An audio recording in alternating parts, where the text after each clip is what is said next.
ఢిల్లీ ముఖ్యమంత్రిగా రేఖా గుప్తా మొదటిసారి ఎమ్మెల్యే అయినటువంటి రేఖా గుప్తా ప్రమాణ స్వీకార కార్యక్రమం, దానికి ప్రధాని నరేంద్ర మోదీ గారితో సహా ఇక ఎన్డీఏ అగ్రగణ్యులందరూ కూడా హాజరయ్యారు. మన ఆంధ్రప్రదేశ్ నుంచి గౌరవ ముఖ్యమంత్రి నారా చంద్రబాబు నాయుడు గారితో పాటు ఆంధ్రప్రదేశ్ ఉప ముఖ్యమంత్రి కూడా ఆ కార్యక్రమానికి హాజరయ్యారు. వేదిక మీద గౌరవ ప్రధాని గారు అందరికీ కనుక అభివాదం చేసుకుంటూ మన ఆంధ్రప్రదేశ్ ఉప ముఖ్యమంత్రి దగ్గరికి వెళ్ళి ఆయనతో ఏదో జోక్ చేశారు అని చెప్పి, ఆయన నవ్వారు అని చెప్పి ఫుల్ సర్క్యులేట్ అయింది. బయటకు వచ్చిన తర్వాత మోదీ గారు ఏమన్నారు అని మన జనసేన అధ్యక్షులు, అదే ఆంధ్ర ఏపీ ఉప ముఖ్యమంత్రి గారు బయటకు వచ్చిన తర్వాత ఆయనే చెప్పారు మోడీ గారు ఏమన్నారు అని. ఏమన్నారట, ఈయన వేషాధారణ చూసి అన్నీ వదిలేసి హిమాలయాలకైనా వెళ్ళిపోతున్నావా అని చెప్పి అడిగారట. అన్నీ వదిలేసి హిమాలయాలకి ఏమన్నా వెళ్ళిపోతున్నావా అని చెప్పి అడిగారు అని చెప్పి బయటకు వచ్చి ఆయన కూడా మీడియాతో మాట్లాడుతూ ముసి నమ్మలు నవ్వుతూ ఉన్నారు.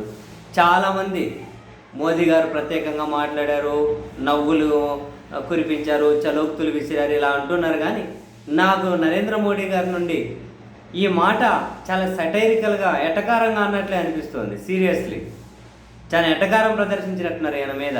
ఎందుకంటే ఆడ చూసి ఇది కప్పుకొని తిరుగుతూ ఉన్నారు కదా. ఎందుకంటే అబ్బో కరుడుగట్టిన సన్యాసులు, కరుడుగట్టినటువంటి హిందూ భక్తులు ఏదో అంటారు కదా, కరుడుగట్టినటువంటి వాళ్ళు కూడా ఈయన మాదిరి ఇంత కలరింగ్ ఇవ్వరు. ఈ శాలువాలు, ఈ కథ, ఇవి హంగామా.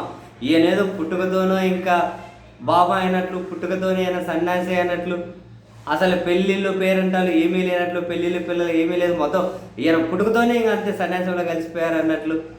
ఎట్లా రకరకాలకి ఇప్పుడు ఆ డ్రెస్ వేసుకొని పోయి ఏమైనా అవసరం ఉందా? జనరల్గా చూసుకుంటే ఏం అవసరం అక్కడ? దీక్షలో ఉన్నారా? ఏం దీక్ష చేస్తున్నారు? దీక్షలో ఉన్నారా? ఏం దీక్ష చేస్తున్నారు? ప్రతిదీ ఇంకా ఇంకేదో మనం హిందూ మతం అనే దానికి సంబంధించి నేనే ఛాంపియన్, ఇంకా ఆ ఛాంపియన్ల నుంచి రాజకీయం చేయాలి, ఏదో సక్కంగా పనికొచ్చే దాని మీద మనం రాజకీయం చేయాలంటే మన వల్ల కాదని చెప్పి ఫిక్స్ అయినట్టున్నారు ఆయన. అందుకని చెప్పి మోడీ గారు కూడా ఏందబ్బా స్వామి అయినా మరీ ఓవర్ యాక్షన్ చేస్తున్నారు, అసలు దాంతో రాజకీయం చేసి మేమే ఇంత ఓవర్ యాక్షన్ చేయము, ఈయన మాత్రం అని చెప్పి ఏం హిమాలయాలకైనా వెళ్ళిపోతున్నాం, ఆడ చూసిన ఇదే కనిపిస్తున్నాం అని సీరియస్గా అనలేరు కదా. అందుకని చెప్పి సెటైరికల్గా అన్నారేమో అని చెప్పి అనిపించింది నాకైతే. సెటైరికల్గా అన్నట్లున్నారు. అబ్బా అసలు ఇక పుట్టుకతోనే ఇదే అయినట్లు. 2019లో ఏమై ఎర్రజెండా, 2019లో ఏమై, అంతకుముందు రాజకీయం ఏమైంది, ఆ కథలు ఏంటివి? బాబా బాబా అసలు ఎంత అద్భుతమైన వాళ్ళు ఆంధ్రప్రదేశ్ నాయకులుగా ఉన్నారంటే ఈయన చూస్తే అర్థమవుతుంది. ఆంధ్రప్రదేశ్ ఇట్లాంటి వాళ్ళు పెరిగే కొద్ది భవిష్యత్తు ఎట్లుంటుంది చాలాసార్లు అనిపిస్తుంది.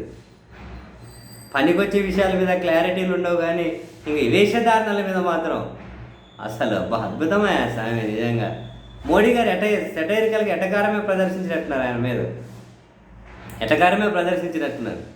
లేకపోతే చలోక్తులు అంతగా ఏముండే. ఇప్పుడు ఆడికి పోయినారు మన ఏపీ నుంచి. ఇప్పుడు చంద్రబాబు సార్ కంటే పెద్ద రాజకీయ చాణక్యుడు అయ్యాను ఏమైనా. చంద్రబాబు సార్ కంటే దేశంలో అత్యంత వ్యాస్ట్ ఎక్స్పీరియన్స్ ఉన్నటువంటి అతి కొద్ది మందిలో చంద్రబాబు గారు. ఇంకా అటువంటి వాళ్ళకి ఏమి అటెన్షన్ లేదంట. కానీ ఈయన వేషధారణ మీద ఈయనకు ప్రత్యేకంగా మాట్లాడినంట.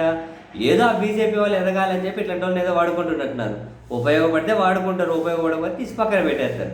దాన్నే చూసి మనం ఇంకా మనం వాళ్ళు మించిన వాళ్ళు లేరు అనుకుంటే బాగానే ఉంటుంది. అయినా ఇది సెటైర్, పూర్తిగా సెటైరే. అదేదో పెద్ద ప్రశంసలాగా ఫీల్ అయితే ఎవరికంగా చేయగలిగింది ఏముంది కానీ.